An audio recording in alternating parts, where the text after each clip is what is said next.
These are some basic things that I'm explaining you, because my audience are also some new, students and persons who are new in this field. There are three important things which are mentioned if you are going to deliver a speech. The first thing is introduction. Any speech, either it is as a parliamentarian, in assembly, or in fundraising dinner, wherever you are going to deliver a speech, it needs introduction.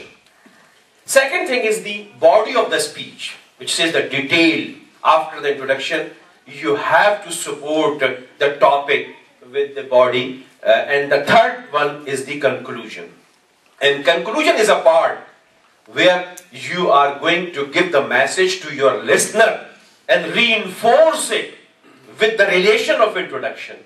And an ideal speech that I used to learn, my professor used to say that in the beginning it should not be the duration of the speech 3 to 5 minutes, maximum 5 minutes. So he say 1 minute for introduction, 1 for conclusion, and 3 minutes for the body of the speech. So 1 plus 3 plus 1, that is 5 minutes presentation of any speech on any topic. You can deliver a good speech. If your speech 15 minutes, 20 minutes, 30 minutes, that require a different scenario, different audience. But the ideal speech should have 5 minutes, 1 plus 3 plus 2.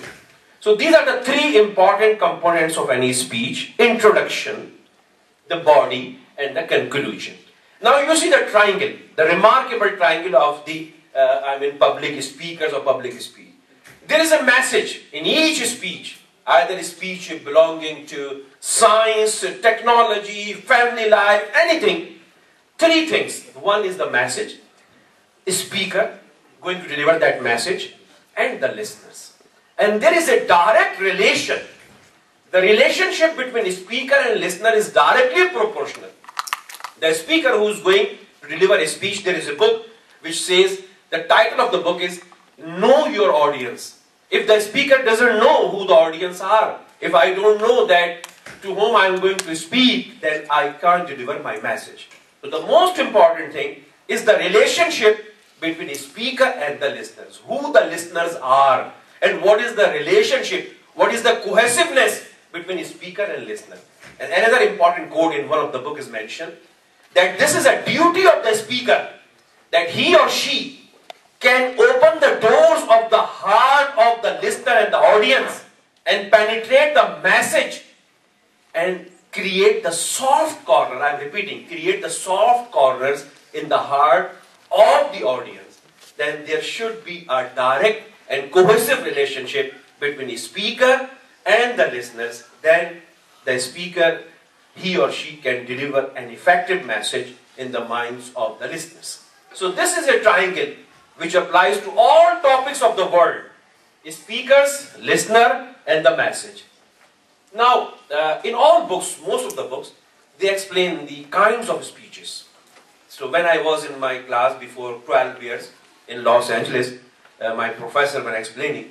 So he said all the speeches of the world, whatever, either in parliament or wherever, they are classified 3 types. There are 3 types of speeches. In some books they mention 4 types, but he says that basically the classification of speeches, there are 3 types. The first one is informative speeches. What are the informative speeches? In the one book there are about 200 pages explain about informative speeches. And the core message of informative speeches are those in which a speaker or orator is going to inform the audience about any topic.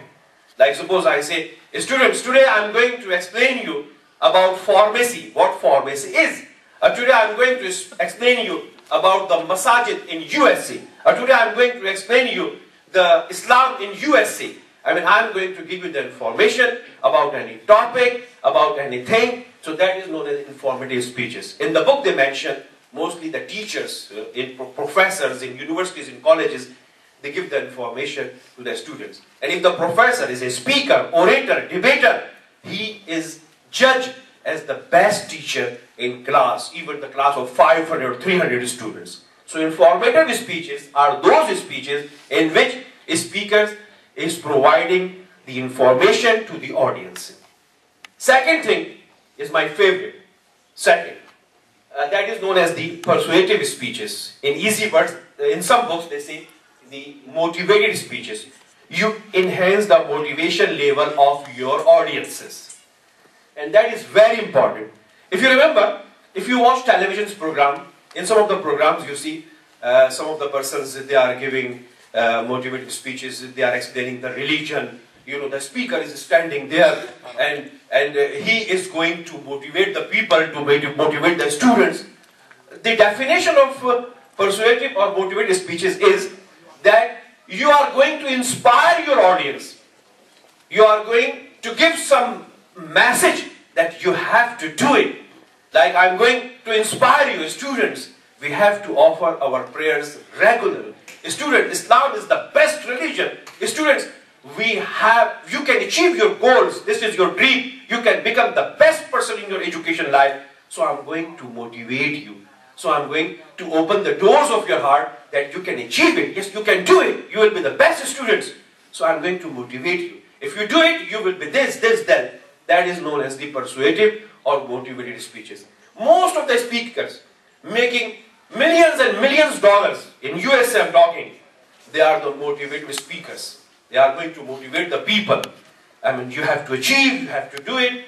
They say their speeches on religion, like in our khutbah, and they also classified those speeches under this classification of motivation. When the Imam is standing, he say, people, listen, the solution of our problems in Islam, the solution of our problems is in the life of Holy Prophet ﷺ. You have to do this. If you do this, you will get it. That is known as the persuasive or motivated speeches. The third one, special occasions, speeches on special occasions. In some books, they mention the third category as entertainment speeches, some speeches that enhance the entertainment on specific occasions. Like, for example, they say fundraising dinner. This is a speech in fundraising dinner, classified number third. Or the speeches after dinner. Or the speeches of a person who is going to introduce the speaker. So those kind of the speeches are known as the speeches on special occasions. And under that line there is a subclass which says the speeches in a small group. And in one book they classify the group means minimum 3 people, 3 to 12. More than 12 is not a small group. So those speeches are also classified in number third. So you know, this is a science or this is a structure of the public speaking, very briefly and very easy.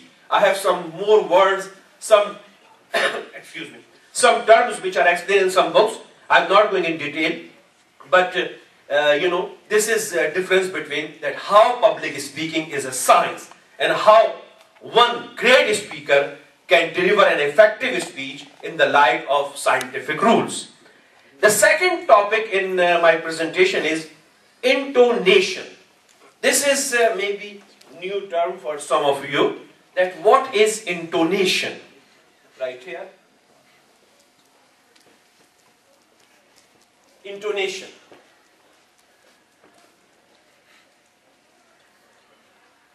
The students who are in college, and most of my audience, they know about physics. In physics, there is a chapter called sound. You know, sound is a form of energy. And in sound, there are many topics which are helpful in speech, like pitch, like loudness, like